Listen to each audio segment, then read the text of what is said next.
Le thème de la manipulation dans les relations humaines est une vaste supercherie sur laquelle parasitent un grand nombre de pseudo-psychologues autodidactes. Mais la véritable vérité à ce sujet peut choquer, surtout ceux qui ont peur de regarder les faits en face.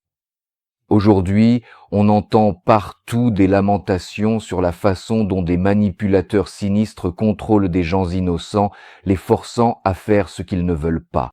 Mais en réalité, les seuls qui manipulent véritablement les gens, ce sont justement ces irréductibles combattants contre les manipulateurs, car ce sont eux qui, dans leur propre intérêt, exploitent les phobies des autres en attisant sans cesse la peur chez les gens envers ceux qui, soi-disant, menacent leur liberté de choix. Se percevoir comme une victime transforme toujours une personne en marionnette de ses propres illusions. Mais si l'on ne cède pas à l'émotion et que l'on regarde la situation dans son ensemble avec lucidité, il devient alors évident que, dans la réalité, vous n'êtes pas dirigé par de prétendus manipulateurs rusés, mais uniquement par ceux qui vous effraient en agitant la peur qu'ils suscitent. Autrement dit, ceux qui vous enferment encore davantage dans le piège de l'anxiété contribuent ainsi à ce que vous continuiez à vous illusionner vous-même, ce qui vous empêche de réellement résoudre vos problèmes intérieurs. En accusant quelqu'un de manipulation, vous ne faites en réalité que lui transférer la responsabilité de votre propre immaturité spirituelle. Nous sommes tous des manipulateurs dès la naissance, car cela fait naturellement partie de notre nature humaine. C'est ainsi que la nature nous a créés. Dès la première minute de leur vie, les gens ne font que manipuler leur entourage. Un bébé, par ses pleurs, contrôle sa mère en la forçant à le nourrir, et elle, par certains de ses gestes, l'amène à se comporter d'une certaine façon plutôt que d'une autre. Chacun de nous manipule ses amis, ses proches, ses collègues de travail, et ainsi de suite. Si vous voulez obtenir quelque chose de quelqu'un, que ce soit du bien ou du mal, il vous faudra le manipuler. La manipulation fait partie des interactions ordinaires entre les gens. Tout le monde manipule tout le monde, et il n'y a rien de répréhensible à cela. Toutes les communications sociales reposent là-dessus. C'est pourquoi dire à quelqu'un, avec un air profondément offensé, « Ah, espèce de manipulateur », c'est simplement avouer sa propre immaturité. Nous donnons une connotation négative au fait de manipuler uniquement lorsque nous voulons accuser quelqu'un de nos propres problèmes, erreurs ou bêtises. Bien sûr, on peut placer une personne dans des conditions telles qu'elle sera obligée d'obéir.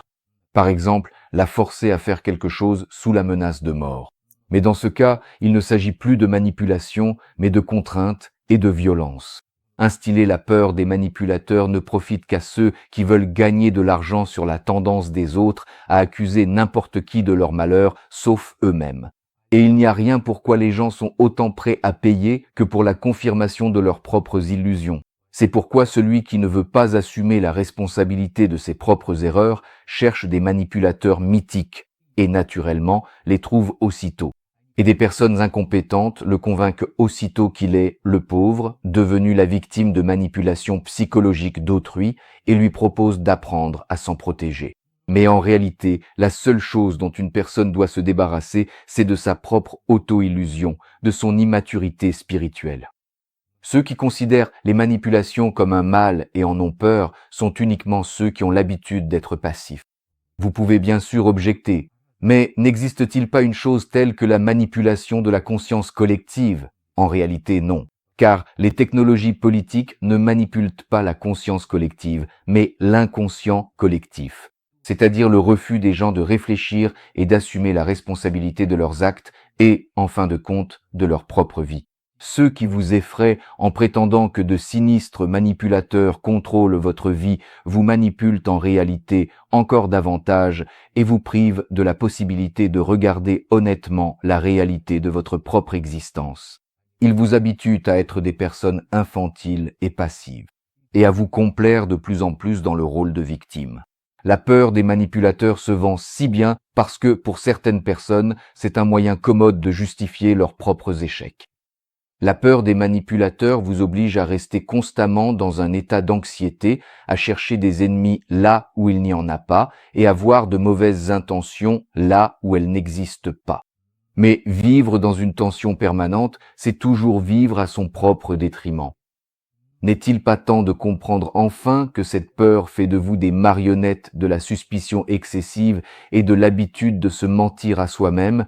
N'est-il pas temps de se rappeler que chaque choix que vous faites dans votre vie est exclusivement le vôtre, même si vous laissez quelqu'un d'autre le faire à votre place? Souvenez-vous-en. La phrase «tu m'as manipulé» n'est qu'un synonyme des mots «il m'est avantageux d'être une victime», car ainsi je peux continuer à rejeter sur les autres la responsabilité de ma propre incapacité psychologique. Personne ne vous manipule aussi cyniquement que votre propre peur des manipulateurs. Remarquez aussi que ceux qui luttent contre les manipulateurs et les accusent de tous les péchés capitaux sont précisément ceux qui cherchent toujours quelqu'un à blâmer pour leurs propres erreurs. Mais plus une personne accuse activement quelqu'un d'autre de ses propres erreurs, plus longtemps elle reste psychologiquement immature. Toute accusation de manipulation est un acte d'infantilisme. De plus, remarquez qu'aucune personne véritablement forte spirituellement ne fait jamais cela. En revanche, les perdants, au contraire, trouvent toujours quelqu'un à blâmer pour leur malheur. Mais sachez que dès que vous accusez quelqu'un de vous avoir manipulé, vous manquez à nouveau un tournant important de votre destin, qui aurait pu vous mener à un nouveau niveau de développement. Mais, hélas, vous avez de nouveau laissé passer cette chance.